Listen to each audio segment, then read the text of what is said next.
नमस्कार। रीवा में आई वर्ष 1997 की प्रचंड बाढ़ हो या फिर 2003 में शहर को डुबा देने के लिए उतावली बीहर बिछिया नदियों का उफान, 2016 की बाढ़ और जलभराव की भयावह स्थिति हो या फिर 2025 में लगातार हो रही बारिश के कारण जलभराव के बाद शहर में मंडराता बाढ़ का खतरा हो। रीवा ने समय समय पर प्रकृति के रौद्र रूप को देखा है, लेकिन क्या आप जानते हैं कि रीवा ने अतीत में इससे भी कहीं अधिक भयानक जल प्रलय का सामना किया था। एक ऐसी बाढ़ जिसने पूरे नगर का नक्शा ही बदल दिया, एक ऐसी आपदा जिसमें हजारों मकान धराशाही हो गए थे और सैकड़ों लोग काल के गाल में समा गए और पूरा नगर अथाह जल के सागर में डूब गया। आखिर हुआ क्या था उस भयावह दिन? कैसे डूब गया था पूरा रीवा? ये बाढ़ कितनी विनाशकारी थी?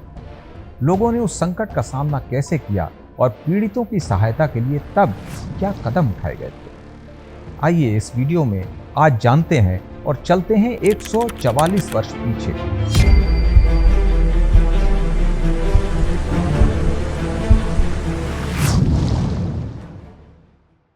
17 जून 1882 का दिन रीवा के इतिहास में एक ऐसी भयावह त्रासदी के रूप में दर्ज है जिसके बारे में आज भी सोचते हैं तो रोंगटे खड़े हो जाते हैं। उस दिन मात्र 24 घंटों के भीतर आसमान ने ऐसा प्रकोप बरपाया, ऐसी जबरदस्त बारिश हुई कि पूरी राजधानी ही जल प्रलय की चपेट में आ गई। लगातार हुई मूसलाधार बरसात ने अपने ही पुराने सारे रिकॉर्ड तोड़ दिए और एक ही दिन में लगभग 22 इंच बारिश हुई।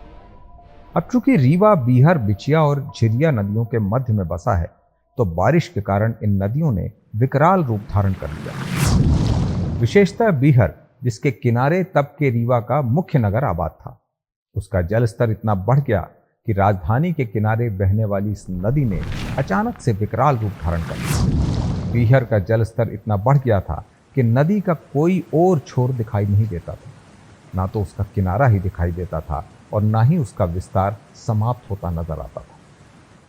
इस बीच शहर के मध्य स्थित नगरिया तालाब की भीट माने मेड़ बीहर की तेज धारा से टूट गई। बांध टूटते ही पानी का विशाल प्रवाह गर्जना करता हुआ शहर की गलियों, मोहल्लों और मुख्य मार्गों में घुस पड़ा।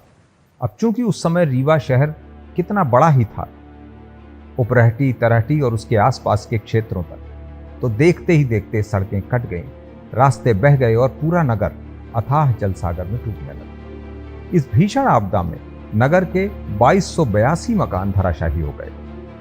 अनेक परिवारों का आशियाना पल भर में मिट्टी में मिल गया। बाढ़ के तेज बहाव में 142 लोगों की मृत्यु हो गई। लाखों रुपए मूल्य का अनाज, गृहस्थी का सामान, पशुधन और अन्य संपत्ति प्रचंड जलधारा में बह गई। सौभाग्य की बात केवल इतनी थी कि यह प्रलय दिन के उजाले में आया था, जिससे लोगों को बचने और दूसरों की सहायता करने का कुछ अवसर मिल गया था। उस समय रीवा के शासक महाराज वेंकटरमन सिंह नाबालिग थे। राज्य शासन का प्रबंध दीवान पंडित हेतराम के नेतृत्व वाले मंत्रिमंडल के हाथ में था।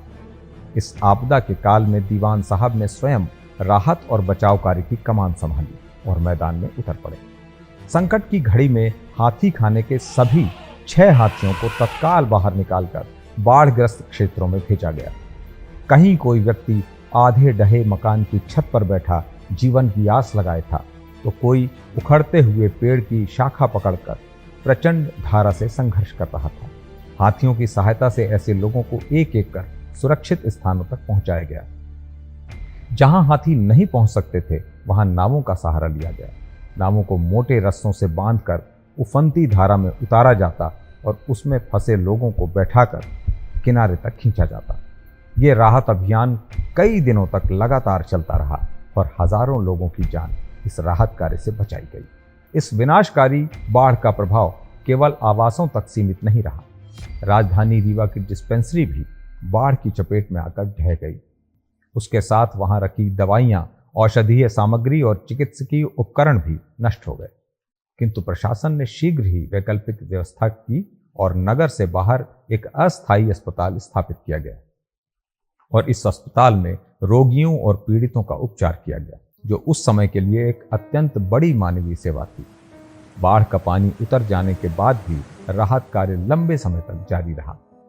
प्रभावित परिवारों को भोजन के लिए चना चबेना और अन्न गल्ला के साथ ही कपड़े, बिछौने तथा आर्थिक सहायता प्रदान की गई। रीवा राज्य ने अपने सीमित संसाधनों के बावजूद पीड़ितों के पुनर्वास का हर संभव प्रयास किया। ये महाविभीषिका आज भी रीवा के इतिहास में प्रकृति के सबसे भयानक प्रकोपों में गिनी जाती है।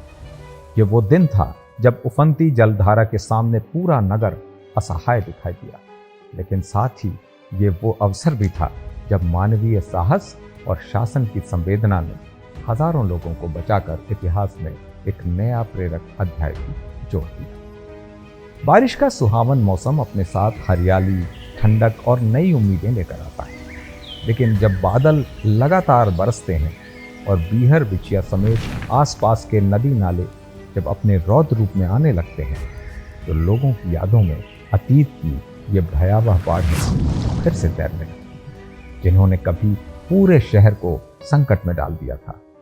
बाढ़ जैसी आपदा के लिए केवल प्रकृति को ही दोषी ठहराया नहीं जा सकता, कहीं ना कहीं हम भी इसके लिए जिम्मेदार हैं। नदियों के प्राकृतिक प्रवाह मार्ग में अवैध निर्माण और अतिक्रमण करके, प्रकृति की सीमाओं की अनदेखी करके उनके जल निकासी मार्गों को हम अवरुद्ध कर देते हैं।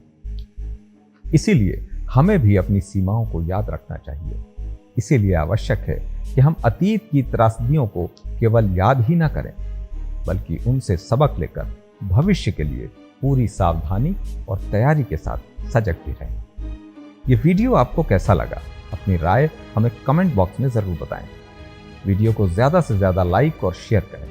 अगर आप विंध्य, बघेलखंड और रीवा के इतिहास एवं लोक संस्कृति के बारे में जानना चाहते हैं तो हमारे चैनल शब्द सांची विंध्य को अभी सब्सक्राइब करें।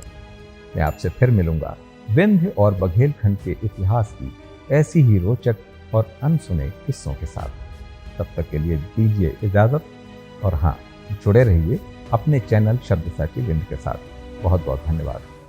नमस्कार।